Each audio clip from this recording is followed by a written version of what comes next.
Bonjour à toi et bienvenue dans cette nouvelle vidéo YouTube. Je suis Clotilde Ferragut, naturopathe holistique, cueilleuse, herboriste et créatrice de la brassée sauvage.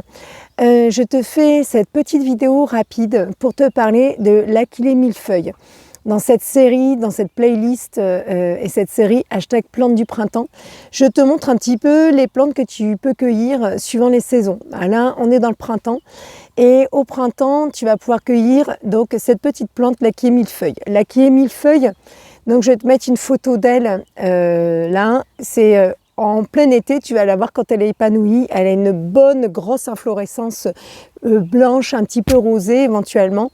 Et elle va avoir une odeur bien caractéristique, un petit peu, c'est une odeur fraîche qui va vraiment venir, c'est une odeur qui ouvre très facilement, fraîche mais un petit peu sucrée quand même. Et cette l'Achillée millefeuille, elle va avoir des vertus anti-inflammatoire, surtout pour les hématomes, tout ça. On va s'en servir. Moi, l'Achillée millefeuille, les inflorescences, je m'en sers. Je te ferai une autre vidéo cet été. Je vais m'en servir au niveau médicinal pour faire des baumes, des huiles, des extractions, tout ça. Mais là, hop, on est au printemps. L'Achillée millefeuille, tu vas pas l'avoir en inflorescence.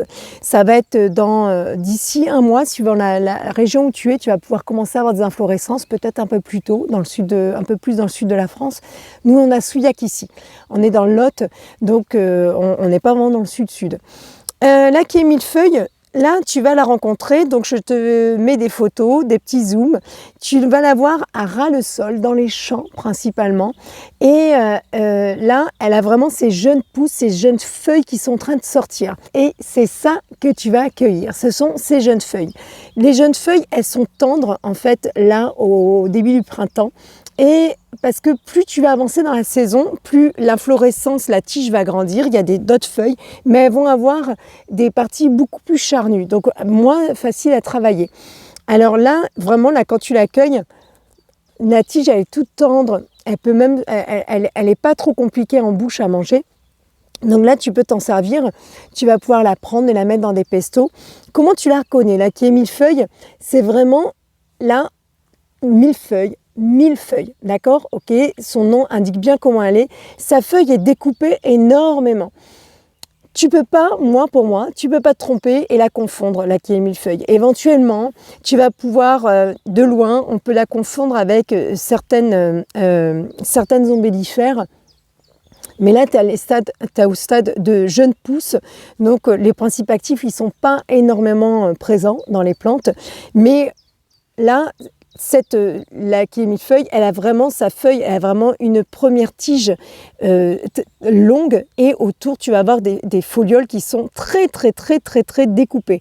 Là je vais te mettre un vrai zoom où tu vas vraiment pouvoir voir un petit peu comment elle est et comment elle va pousser. Tu vas cueillir les feuilles les plus jeunes et ces petites feuilles, tu vas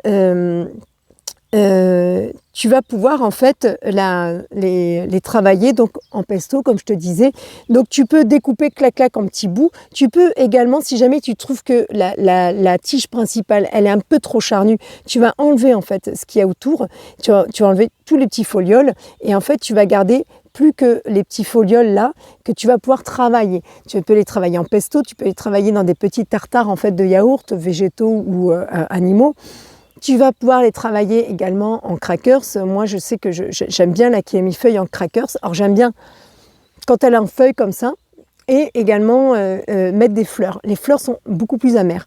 Là, les feuilles, quand elles sont jeunes comme ça, elles vont avoir un petit peu d'amertume, mais elles ont vraiment ce côté un petit peu frais, anisé, mentholé, là, qui vient relever en fait tes petites préparations. Il ne faut pas trop en mettre, vraiment, mais tu vas voir que quand tu vas en mettre, alors ça, accompagné avec par exemple des jeunes pousses d'armoise, c'est merveilleux. Mais ne fais pas des pestos que d'Achillée millefeuille. Et puis tu vas voir en arrière-bouche, il y a un petit goût un petit peu, comment dire, comme un peu camphré, tu vois. Donc ça a vraiment une espèce de fraîcheur avec une rondeur à la fin qui est hyper intéressante, je trouve, à travailler. Mais vraiment, n'en mets pas trop parce que ça peut vraiment rendre amères tes préparations. Tu peux les accompagner avec de l'ortie, tout ça, je te ferai une autre vidéo sur qu'est-ce que tu as à cueillir là au printemps. Mais déjà, l'Achillée millefeuille, tu peux l'accueillir, tu peux t'en servir. Donc, en préparation culinaire.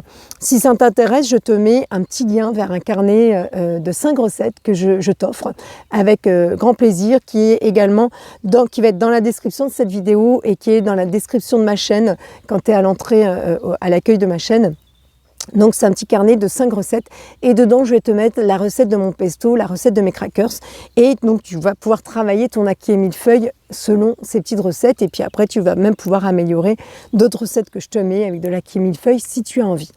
Voilà, donc ça, l'ackee et millefeuille, c'est une plante à cueillir dès maintenant et n'hésite pas à vraiment à t'en servir. Et au niveau médicinal, elle va avoir donc un côté anti-inflammatoire au niveau local, au niveau des bleus, tout ça.